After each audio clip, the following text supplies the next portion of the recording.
On August 16, 1951, the quiet French village of Pont-Saint-Esprit suddenly descended into chaos. Over 250 villagers were struck with bizarre and terrifying symptoms.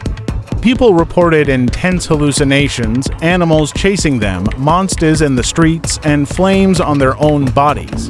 Dozens were seen running through the streets screaming, tearing off their clothes, or leaping from windows. One man tried to drown himself, screaming that his stomach was full of snakes. Another thought he could fly and jumped out of a second-story window. By the end, at least 5 people had died and dozens were committed to asylums.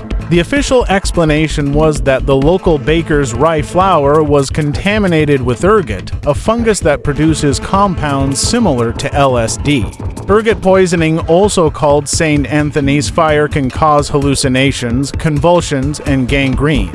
This theory makes sense historically. Outbreaks were documented in medieval Europe. Another theory suggested that fungicides used on local grain had mercury compounds, which could cause insanity and death when baked into bread. This was a known problem in parts of Europe at the time. CIA experiment McUltra connection. In the 2000s, journalist Hank P.L. Barelli Jr. published evidence that the CIA may have been involved. According to declassified documents, Pont-Saint-Esprit was allegedly targeted in a chemical warfare experiment during the Cold War.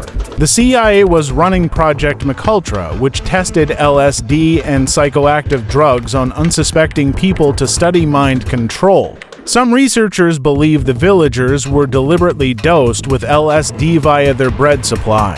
French authorities stuck with the ergot explanation, but not all experts agree. Survivors have given conflicting accounts. Some insist the bread was strange, others blame chemicals, while conspiracy theorists point to the CIA.